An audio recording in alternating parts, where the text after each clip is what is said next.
Hello, greetings, and welcome back to another episode. Indeed, welcome to Halloween itself.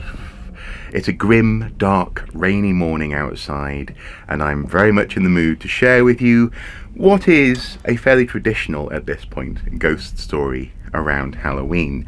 And this year I have a ghost story or two based on places that I've lived. So the first one is from the city of York, the ancient Viking city that by the 1600s had fallen foul of Black Death.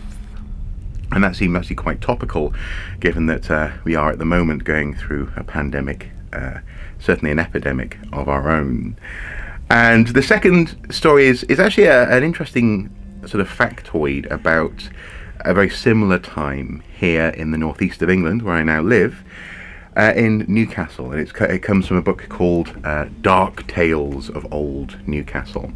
But the first tale I have for you it's a tale that's been told in many different places over the years. I first heard it when I lived in York, and I've actually written the text for this one myself. I've brought together some of my favourite parts of the story and composed it myself. So I suppose it is written by me, even though it's a folk tale from York. So, are you sitting comfortably? Then I shall begin. 5 College Street is the lot of an old house in the city of York, reportedly haunted by the Crying Girl. It began in London, in the poor, overcrowded parish of St. Giles in the Field. It started slowly at first, but by May of 1665, 43 people had died. In June, 6,137 people died. In July, 17,036 people were added to the toll. And at its peak, in August, 31,159 people died. In all, 15% of the population of London perished during that terrible summer of bubonic plague. But the plague spread. It spread to many parts of England, and the city of York was particularly badly affected. Plague victims were buried outside the city walls, never to see consecrated ground, for fear of bringing the sickness, the miasma, the cloud that surrounded the dead and the dying within the town walls. The presiding medical wisdom of the age was that it was not the place of human physicians to cure people. That was up to God alone. Rather, medicine's role was to ease the suffering of the afflicted. It was a charitable act to be a doctor and to tend to the dying. Many believed that people who got plague had in fact been struck down by God for sins of the past or of the present. So those that died were not guaranteed, in fact, a proper burial because of their sinful nature, not just because they were diseased. If you believed in the physical resurrection of the body, as so many Christians did and do to this day, sanctified burial was important, and victims buried in a mass grave outside town risked their immortal souls being lost in the end of days. The family who lived where College Street now stands, at number 5, were a young couple and their small daughter. They hoped they had some measure of protection from the pestilence, living as they did in the shadow of the great York Minster that still stands proudly Gothic to this day. They shared their 2-story abode with a few servants who quickly abandoned the household for their own families once plague began to spread amongst them. Sadly, first the father and then his wife were infected, and over the course of a little over a week, they ailed and died in their beds. Finally, the daughter began to show signs of infection, and so, thinking the little girl was not long for this world, the last of the servants packed up and left town, being sure to report the affliction to the constables of the city as they departed. The authorities quickly arrived, sealing up the doors and the lower windows to the abode, marking it as a plague house, not to be entered under the strictest penalties of the law. But this house of death did not rest silent for long. The girl was not dead. She recovered from whatever had laid her low and began to call out from the upper floors, crying and sobbing at the windows, desperate for help. Passers-by soon noticed, and neighbours stood agog in the street, desperate to help out, unable to bring themselves to break the law. Quarantine was strict, after all, and this was potentially upon pain of death. If you went into the house where plague was resident, you could be quarantined and or executed for it. Authorities were informed, priests came to pray, and when the constables, who were understandably rushed off their feet, finally returned to the house, the girl was no longer to be seen, and her cries had ceased. Indeed, they didn't necessarily believe that the public had seen what they claimed to have seen. Finally, after a year or so, plague passed, and the house on College Street was reopened. As the bodies of the father and mother were recovered from the house, neighbours told the undertakers about the little girl upstairs. The house was searched from bottom to top until finally she was discovered. Curled up in the corner of her bedroom, the heart-breaking fate of the little girl was clear. She had starved to death in her bedroom, scared and alone, wondering why no one came to help. Supposedly, this also caused a dilemma. She had been potentially struck down by God. It wasn't necessarily the case that she had starved to death, after all, but they couldn't bring themselves to take her out to the burial pits beyond the city limits, so instead they resolved to lay her within the house, under the floors, where she died. This is one of the sadder stories of the many ghosts of York, and I'm sure that tonight there'll be many ghost tours walking around the city streets. They always used to walk past my window in York. It was lots of fun. Supposedly, though, pathetic sobs of desperation are occasionally heard by visitors to number 5 College Street, and the apparition of a little girl with a ghostly, tear-stained face is seen from time to time at the window, overlooking passers-by, calling out for help.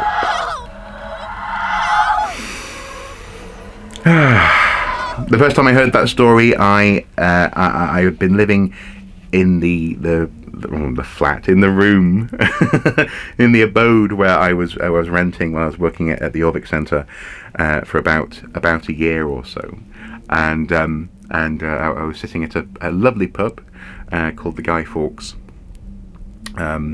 where they have the whole place lit by gaslight and candle. It's very atmospheric, so it's the perfect place to hear that story. And it was really sad. And there is a house at number 5 to this day, or on the plot of land for number 5 to this day.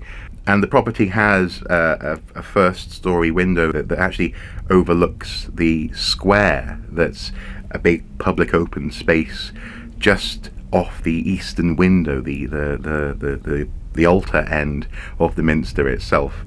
It's a creepy notion that within that window sometimes, supposedly, you can see the tear-stained visage of a long dead little girl. Nonetheless, now we move on to another tale of plague days, and this is plague within the city of Newcastle, and it begins with a little overview of different periods of plague before we move on into the 1600s and a plague man, the tale of a plague man.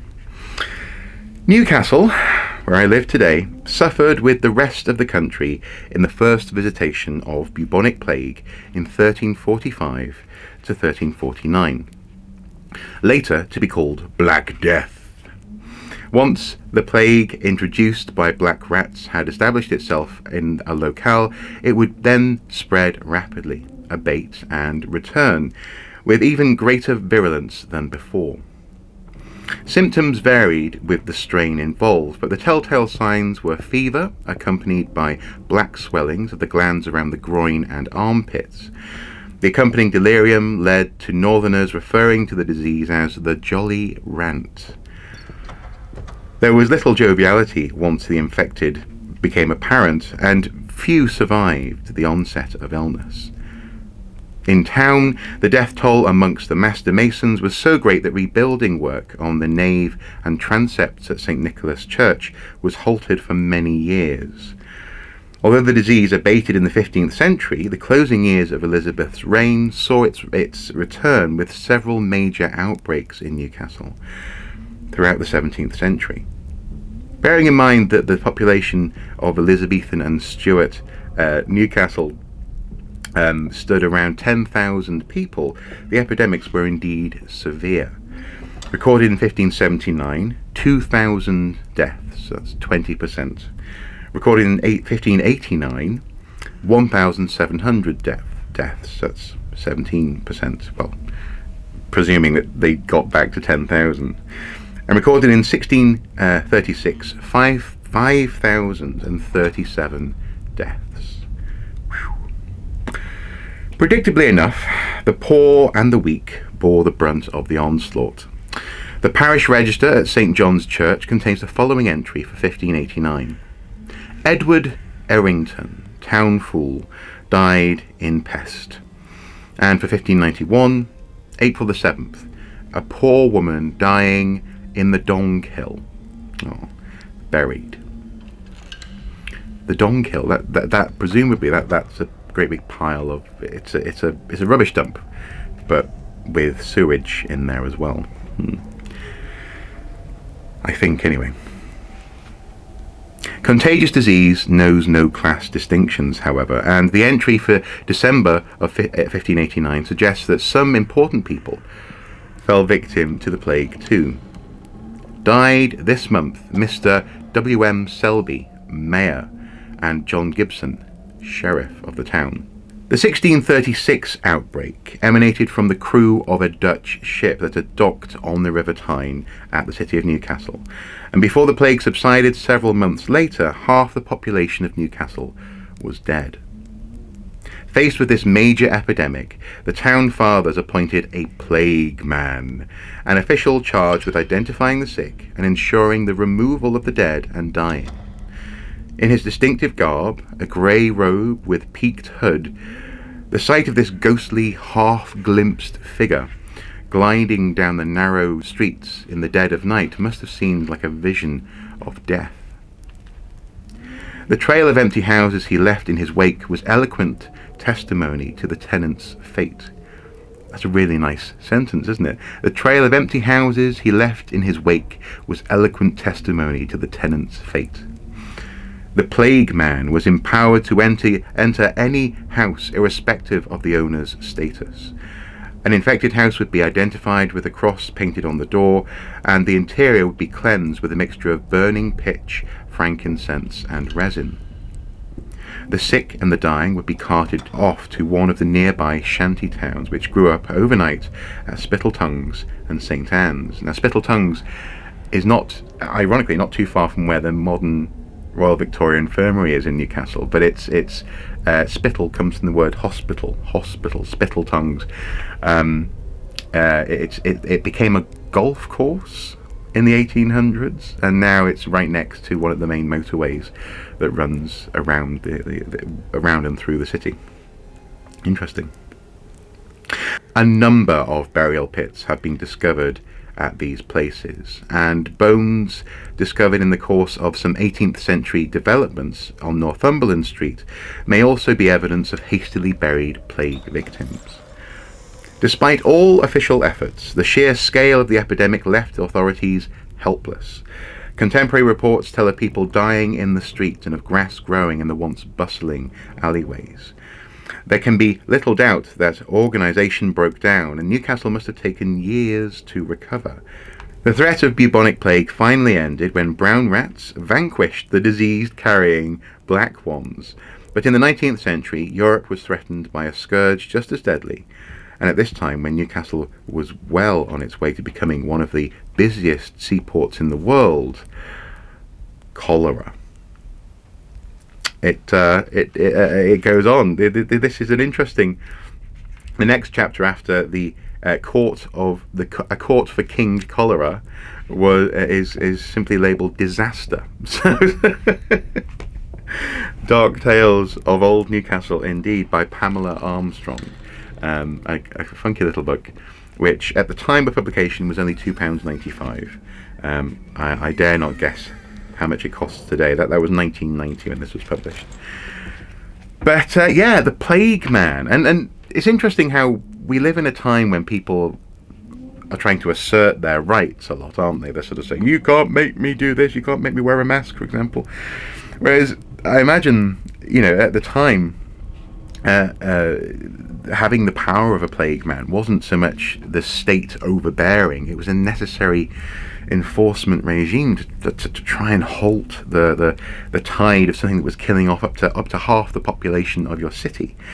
So, wearing a mask, some social distancing, these things, I think, in the context of potentially locking up innocent children in their homes to die, or people dying in the streets, is a small sacrifice to make. I would humbly suggest.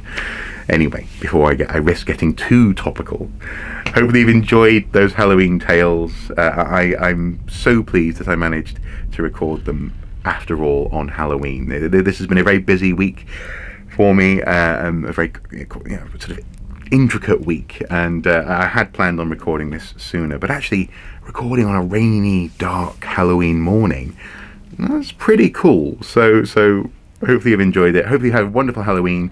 Don't eat too much candy, too many sweets. Do watch a spooky film or two, and have a positively ghoulish time. Until next time, guys, do take care. Bye-bye.